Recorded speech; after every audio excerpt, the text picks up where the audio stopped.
पाकिस्तान ने भारत पर ऐसे ड्रोन से हमले किए जिन्हें कामिकाजी कहा जाता है, यानी आत्मघाती। ये ड्रोन विस्फोटक से लैस होते हैं और सीधे अपने टारगेट से टकरा जाते हैं। कामिकाजी शब्द दूसरे विश्व युद्ध के दौरान जापान पर परमाणु बम गिराने से पहले सुनाई दिया था। इस शब्द का इस्तेमाल उन जापानी पायलट्स के लिए किया गया जो दुश्मन का जहाज़ देखते ही उन पर क्रैश हो जाते थे। इसकी वजह से अमेरिका को काफ़ी नुकसान हुआ था। लखनऊ में ब्रह्मोस मिसाइलें बनेंगी। इसके लिए 80 हेक्टेयर पर 300 करोड़ रुपए की लागत से प्लांट तैयार किया गया है। सीएम योगी 11 मई को ब्रह्मोस मिसाइल निर्माण यूनिट का उद्घाटन करेंगे। यूपी के रक्षा औद्योगिक गलियारे में एयरोस्पेस से जुड़ी इकाइयों और उद्योगों का विकास भी होगा। इस प्लांट में करीब 500 इंजीनियरों और टेक्नीशियनों को सीधे काम मिलेगा। भारत पाकिस्तान तनाव पर चीनी विदेश मंत्रालय के प्रवक्ता लिन जियान ने कहा, चीन मौजूदा घटनाक्रमों से चिंतित है।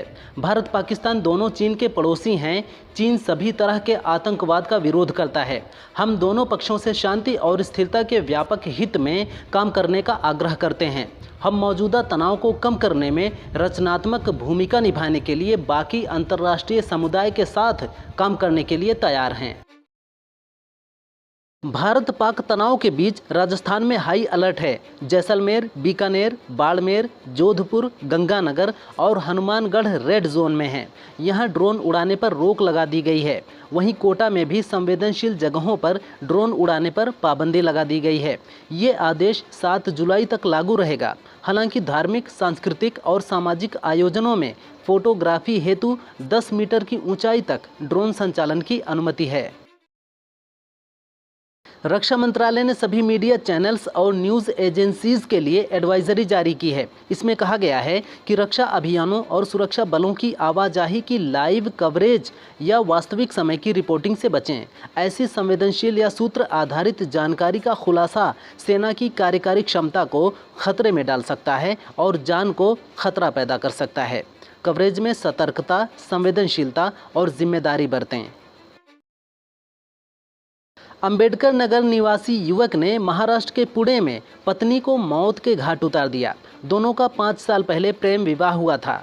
पुलिस ने आरोपी पति को गिरफ्तार कर लिया है। हालांकि हत्या की वजह अभी तक सामने नहीं आई है। युवती का शव लेने पहुंचे परिजनों पर आरोपी के परिवार वाले समझौते का दबाव बनाते हुए जान से मारने की धमकी देने लगे। इसके बाद युवती की मां ने आरोपी के पिता और चाचा के खिलाफ मुकदमा दर्ज कराया है। राजधानी लखनऊ में हुसैनगंज चौराहे का नाम बदल दिया गया है। अब ये चौराहा महाराणा प्रताप के नाम से जाना जाएगा। सीएम योगी ने महाराणा प्रताप की जयंती पर हुसैनगंज चौराहे पर स्थापित उनकी प्रतिमा का लोकार्पण किया। इसके साथ ही चौराहे का नाम बदलने का ऐलान किया। इस दौरान उन्होंने कहा कि महाराणा प्रताप का त्याग और शौर्य हर भारतवासी के लिए प्रेरणा है। अकबर की विशाल सेना उनकी वीरता के सामने मजबूर हुई। पाकिस्तान में जमीयत उलेमाए इस्लाम के सांसद शाकिब अहमद खट्टक ने पीएम शहबाज शरीफ को बुज़दिल कहा है। सदन में कार्यवाही के दौरान सांसद ने कहा, पाकिस्तान की फौज में उत्साह की कमी है। शहबाज शरीफ बुज़दिल हैं, वह मोदी का नाम लेने से डरते हैं। बॉर्डर पर सेना के जवान अपने लीडर को आईना समझते हैं, लेकिन हमारा लीडर बुज़दिल है। सेना को क्या पैगाम दे रहे हो? यूपी सरकार पार्किंग के लिए एक नई सुविधा लाने जा रही है। अगर आपके घर में 4 पहिया वाहन खड़ा करने की जगह नहीं है तो रात को घर के बाहर वाहन खड़ा करने की सुविधा ले सकते हैं। इसके लिए आपको नगर निगम को मामूली शुल्क देना होगा।